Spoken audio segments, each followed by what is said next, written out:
దీన్ని ఒక రూపకల్పనలో ప్రధానమైన పాత్ర పోషించిన మరొక పెద్దన్న చైర్మన్ గారు కోదండరెడ్డి గారికి, అదే రకంగా ఈ మధ్యనే ఇంకా సంవత్సరం పూర్తిగా మీ అందరి దీవెనలతో కని విని ఎరగిన మెజార్టీతో అద్భుతమైన మీ దీవెనలతో పార్లమెంట్ సభ్యుడిగా ఎన్నిక కాబడిన మిత్రులు కిరణ్ కుమార్ రెడ్డి గారు, అదే రకంగా రామన్న, ఇంకా వేదిక మీద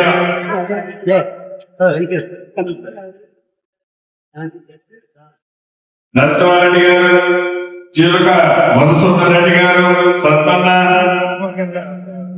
రెడ్డి గారు, అదే రకంగా జిల్లా కలెక్టర్ గారు, జిల్లా అడిషనల్ కలెక్టర్ రెవెన్యూ గారు, వేదిక మీద ఉన్న వివిధ హోదాల్లో ఉన్న రెవెన్యూ అధికారులు, ముఖ్య నాయకులు, ఇంకా ఈ కార్యక్రమానికి హాజరైన రైతన్నలు, భూములు ఉన్న ఆసాములు, ప్రింట్ అండ్ ఎలక్ట్రానిక్ మీడియా భక్తులు అందరికీ మనస్ఫూర్తిగా పేరు పేరుగా శిరస్సు హృదయపూర్వక నమస్కారాలు, వందనాలు. చాలా సంతోషం.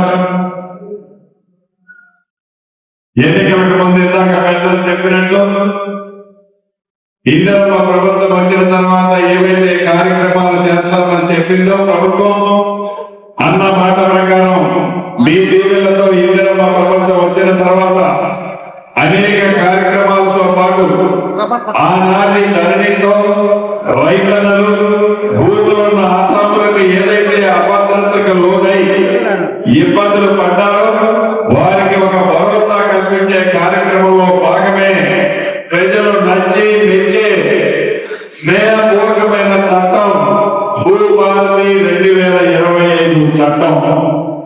ఏమి తేడా ఉందన్నా భూభారతికి ధరణికి? ఆనాడు ధరణితో అనేక ఇబ్బందులు పడ్డాం, అనేక కష్ట నష్టాలు అనుభవించాం. చివరికి భూమి నుండి కూడా సముద్రంలో ఉండి ఒక గ్లాసు నీరు తాగలేని పరిస్థితి ఎలా ఉండదో, భూమి ఉండి కూడా అవసరానికి బిడ్డ పెళ్లికో, కొడుకు చదువుకో, ఇంటావిడికి జబ్బు చేస్తేనో ఉపయోగపడిన భూమి వల్ల ఆనాటి ధరణి పెట్టిన కష్టాల వల్ల ఇబ్బందులు ఏవైతే ఉన్నాయో వాటికి ఈ భూభారతికి వచ్చే తేడా ఏంటి అనేది గతంలో అనేక సార్లు చెప్పారు. మళ్ళీ కొన్ని విషయాలు మీ దృష్టికి స్వయంగా నేను చెప్తాను. గౌరవ కలెక్టర్ గారు అన్ని చట్టంలో ఉన్న అన్ని నియమ నిబంధనల్ని మీకు పూర్తిగా వివరించారు. ఆనాటి ధరణిలో అధికారుల దగ్గరికే మీరు వెళ్ళాల్సి వచ్చేది. ఈ భూభారతిలో ప్రతి రెవెన్యూ గ్రామానికి ఎంఆర్ఓ స్థాయి అధికారులు వారి బృందం ప్రతిరోజు మీ రెవెన్యూ గ్రామానికి వస్తారు. మీ సమస్యలని వారే తీసుకుంటారు. సమస్యలని పరిష్కరించే ఏ ఆఫీసు చుట్టూ మీరు వెళ్ళాల్సిన అవసరం లేదు. రెవెన్యూ అధికారులే మీ దగ్గరకు వచ్చి మీ సమస్యలని పరిష్కరిస్తారు. ఆనాడు ధరణిలో అప్లికేషన్ కట్టాలంటే 1000 రూపాయలు తీసుకునేది, మీ సేవ దగ్గరికి పోవాల్సి వచ్చేది, ఇబ్బంది పడేవాడు. ఈనాడు అప్లికేషన్ పెట్టాలంటే 1 రూపాయి కూడా మీరు ఇవ్వాల్సిన అవసరం లేదు. అప్లికేషన్ తో సహా అధికారులే మీ చేతికి ఇస్తారు.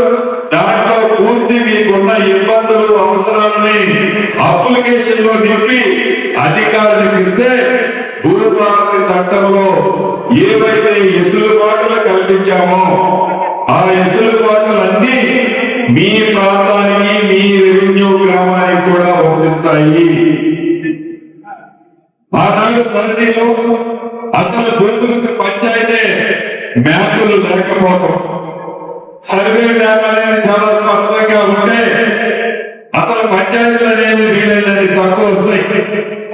అటువంటి సర్వే మ్యాప్ ని రాబోయే కొద్ది రోజుల నుంచి రిజిస్ట్రేషన్ టైంలో ఎవరైతే రిజిస్ట్రేషన్ వెళ్తారో వారు తప్పకుండా సర్వే మ్యాప్ ని పెట్టాలి అనేది కూడా ఈ చట్టంలో పేర్కొన్నాం. రిజిస్ట్రేషన్ టైంలోనే కాదు, ఎవరైనా నా భూమిని నేను సర్వే చేర్చుకొని దాన్ని నా పాస్బుక్ లో అప్లోడ్ చేసుకుంటానని స్వచ్ఛందంగా ఏదైతే వస్తే దాన్ని కూడా సర్వే మ్యాప్ని అప్లోడ్ చేసేది ఈ చట్టంలో పెట్టాం.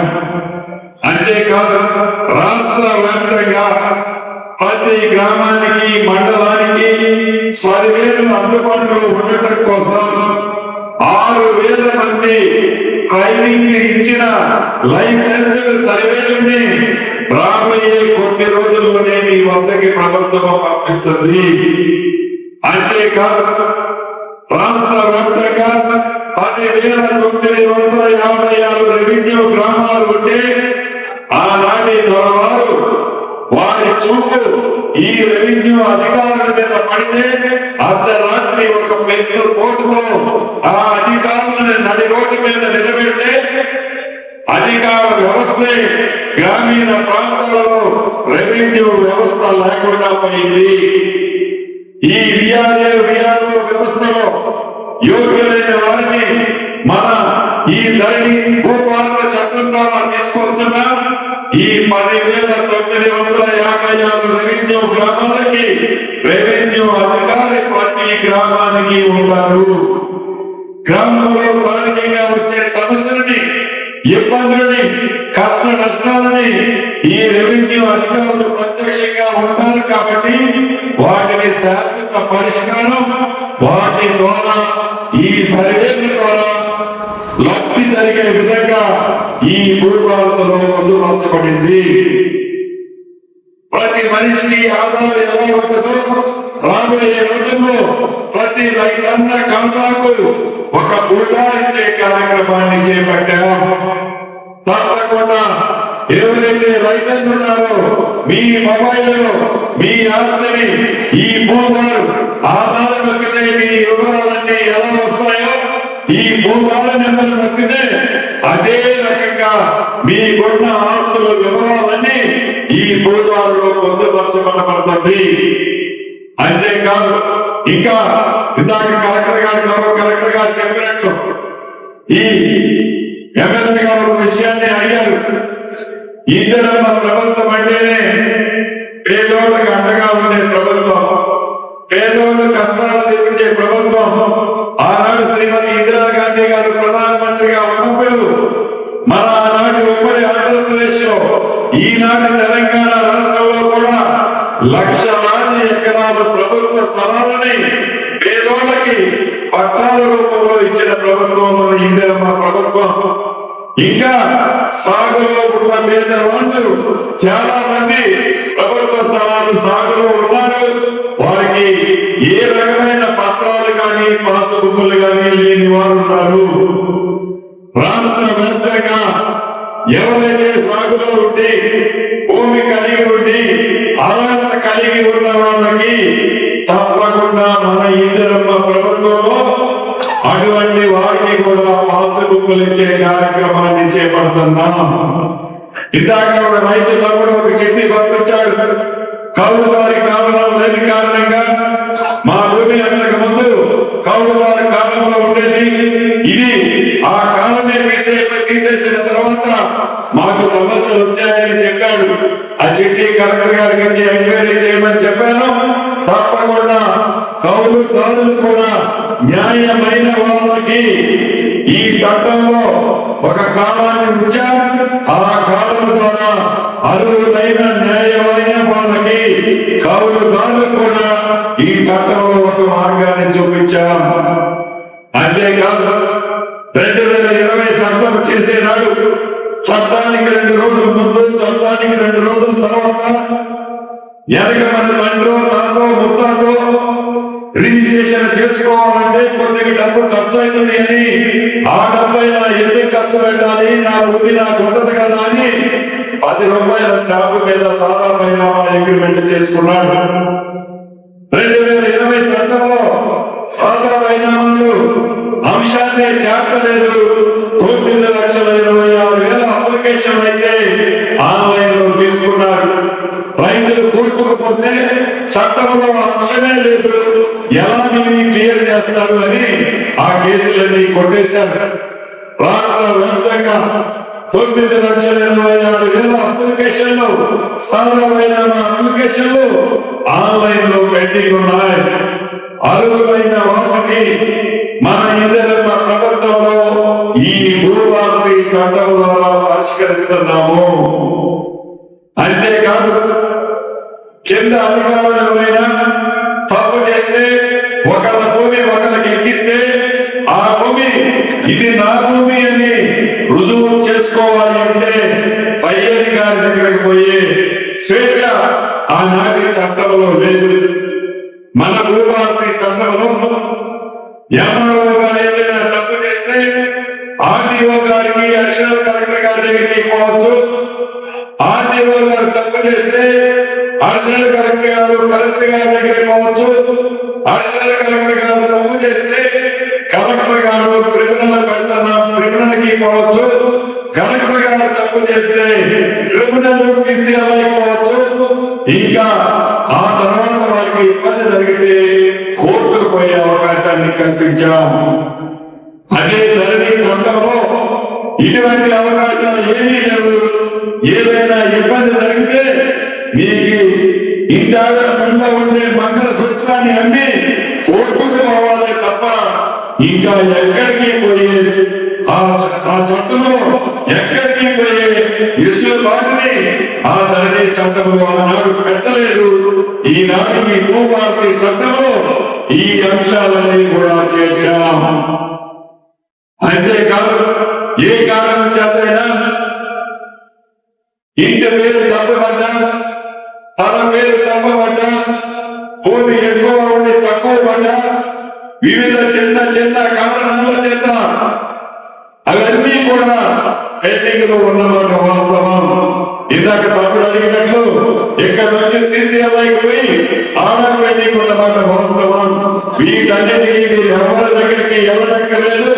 సిసిఎల్ఐ దగ్గరలో ఉన్న అప్లికేషన్ అన్ని కూడా మీ గ్రామ స్థాయికి వస్తున్నాయి. మీ గ్రామంలోనే వీటిని పరిష్కరించే బాధ్యత ఈ భూభారతి చట్టంలో పేర్కొనబడింది. అంతేకాదు ఏదైతే తరతరాలుగా అనేక మంది అనుభవిస్తున్నారు భూమి ఎక్కువ ఉంటుంది, పాసుకు తక్కువ ఉంటుంది. పాసుకు తక్కువ ఉంటుంది, భూమి ఎక్కువ ఉంటుంది. ఏదైతే యథార్థంగా భూమి పొజిషన్ కి పాసుకి ఏ సర్వే నెంబర్ అయితే ఎక్కువ ముందు వచ్చిందని కొంతమంది ప్రభుత్వం ఆనాడు అధికారులు మేనేజ్ చేసుకొని ఆ సర్వే నెంబర్ లో ఎక్కువ కూడా పాసుకు ఇష్యూ చేసుకున్నారు. అటువంటి వాటిని ప్రతి దాన్ని ఈ భూభారతి చట్టం ద్వారా క్షుణ్ణంగా పరిశీలించి నిజంగా పక్క సర్వే నెంబర్ లో ఆ భూమి సరిపోతే ఈ సర్వే నెంబర్ లో భూమి ఎక్కువ ఉందని యాక్సెప్ట్ చేస్తారు. అలా కాకుండా భూమి లేకుండానే రైతు బంధువు కోసం కూడా కొంతమంది ప్రభుత్వాలు పాసుబుక్కులు తీసుకున్నారు. అటువంటి వాటిని అన్నింటినీ ఈ చట్టంలో టోటల్ గా కరెక్ట్ చేసే అంశాన్ని ఈ చట్టంలో పొందుపరచబడింది. ఇలా చెప్పుకోకపోతే అనేక అంశాలు ఇక పార్ట్ బి ఉంది. దానిలో సుమారు 18 లక్షల ఎకరాలని పార్ట్ బిలో పెట్టారు. ఈ పార్ట్ బిలో ప్రజలకు సంబంధించింది నిజంగా పట్టా భూమి సుమారు 6.5 నుంచి 7 లక్షల ఎకరాలు ఉంది. మిగిలింది రెవెన్యూ భూమి కొంతుంది, ఫారెస్ట్ భూమి కొంతుంది, దేవాలయ భూమి కొంతుంది, వక్ఫ్ భూమి కొంతుంది.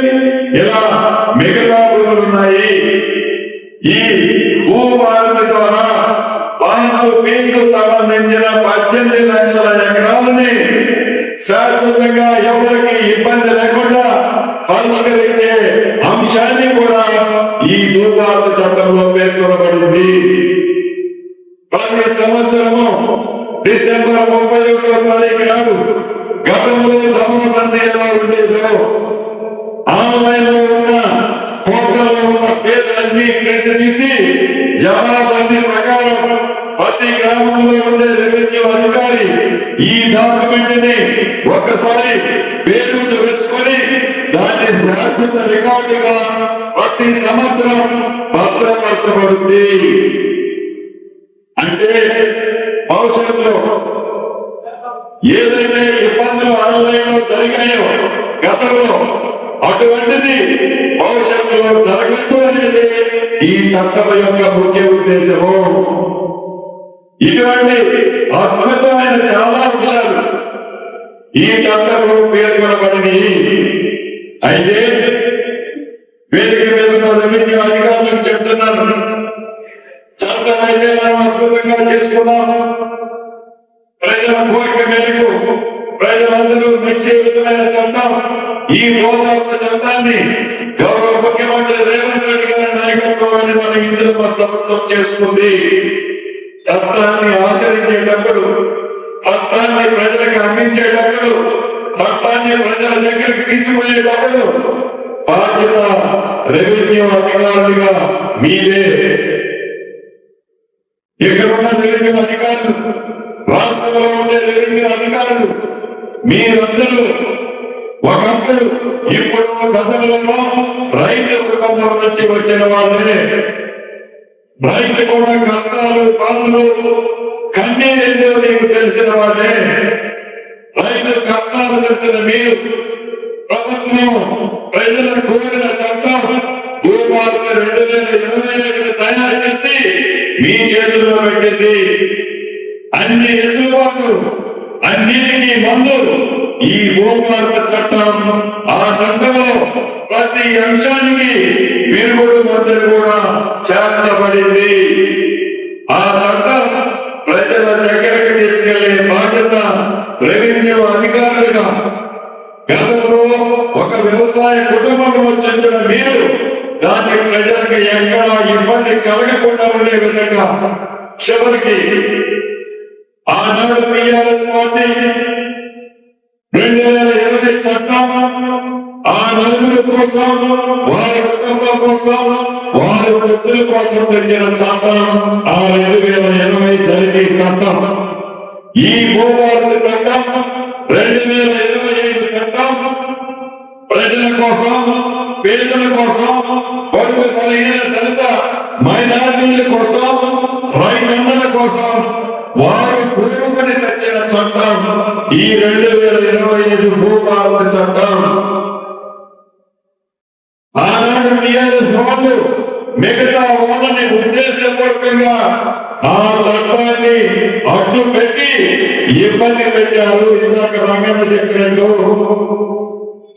ఈ భూభారత చట్టంతో ఒక ఇంద్రమ్మ ప్రభుత్వంలో ఇంద్రమ్మ ప్రభుత్వాన్ని అభిమానించే వాళ్ళకే కాదు, వాళ్ళు ఏ పార్టీ అయినా వాళ్ళు పింక్ కలర్ షర్ట్లు తొడుక్కొని ఉన్నా న్యాయం వాళ్ళకుంటే న్యాయం చేయమనే చెప్తుంది ఇంద్రమ్మ ప్రభుత్వం. ఈ భూభారత చట్టం వాళ్ళలాగా క్రూరంగా పేదవాళ్ళు ఇబ్బంది పెట్టొద్దని ఈ చట్టం ఉద్దేశమే తప్ప ఈ చట్టం 100 ఏళ్ల పాటు ఉండే మీ దృష్టిలో పెట్టుకొని తెచ్చాం. ఆనాడు తెచ్చిన చట్టం 3 సంవత్సరాలకి 30 ఏళ్ళు నిండిపోయాయి. దయచేసి అధికారులు కక్షపూరితంగా ఉండదు, ఈ చట్టాన్ని తప్పుగా పట్టించొద్దు. అధికారులు ఎవరైనా తప్పు చేసినా కూడా ఈ చట్టంలో చాలా కఠినమైన శిక్షలు ఉండే సెక్షన్ కూడా పెట్టాం.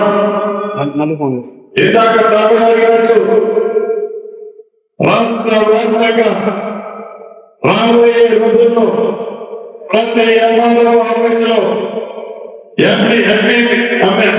ఆర్టీఓ ఆఫీసులో, కలెక్టరేట్ లో ప్రత్యేకమైన కంప్లైంట్ బాక్సులు కూడా ఏర్పాటు చేస్తాం.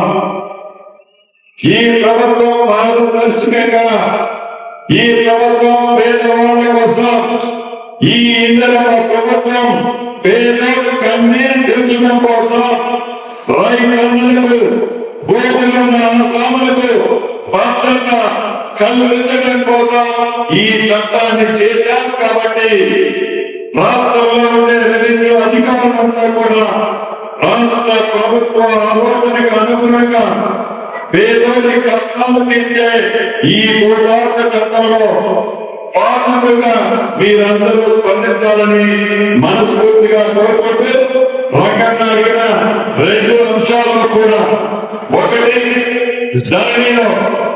ధరణిని అడ్డం పెట్టుకొని ఆనాడు పింక్ కలర్ చట్లేసుకున్న తట్టులకి ఏదైతే 100 ఎకరాలు ఈ నియోజకవర్గము ఈ నియోజకవర్గ పరిసర ప్రాంతాల్లో కబ్జా చేశారు, ప్రతి గజాన్ని ఈ చట్టం ద్వారా బయటికి తీసుకొస్తాం.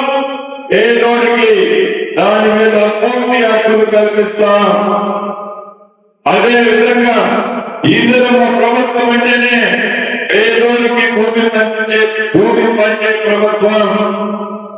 వారు ఏదైతే ప్రతి గ్రామంలో ఇళ్ల స్థలాల కోసం అడిగాను, తప్పకుండా గౌరవ ముఖ్యమంత్రి గారి నోటీసుకు తీసుకెళ్తాను. దాన్ని కూడా పరిష్కరించే కార్యక్రమాన్ని చేపడతానని మరొకసారి మీ అందరికీ తెలియజేస్తూ, ఇంత అద్భుతమైన చట్టాన్ని మనందరం కలిసి చేసుకున్నాం. ఈ చట్టం మనందరికీ కాదు, ఈ రాష్ట్ర ప్రజలందరికీ చుట్టాం. ఈ చట్టం ఏ ఒక్కరిని ఇబ్బంది పెట్టాలనో పెట్టే విధంగా ఏర్పాటు ఈ ప్రభుత్వం చేయలేదు. కాబట్టి రాష్ట్ర ప్రజలందరూ రాబోయే రోజుల్లో, ఇందాక ఒక మిత్రుడు చెప్పారు, చట్టం వచ్చింది ఇప్పుడే కదా, ఇంకా 2-3 నెలలు కొట్టుదని. నిజం, పిల్లగాడు కొట్టడంతోనే పరిగెత్తలేడు. పరిగెత్తాలంటే కొద్దిగా టైం ఎలా పడుతుందో, ఈ చట్టం రైల్వే ట్రాక్ ఎక్కింది, స్పీడ్ అందుకుంటే ఈ చట్టం యొక్క అద్భుతమైన మజా ఏందో భవిష్యత్తులో రాష్ట్ర ప్రజలు స్వీట్ గా తిట్టాలని మనస్ఫూర్తిగా కోరుకుంటూ మీ అందరి దగ్గర సెలవు తీసుకుంటున్నానన్నా. Thank you very much.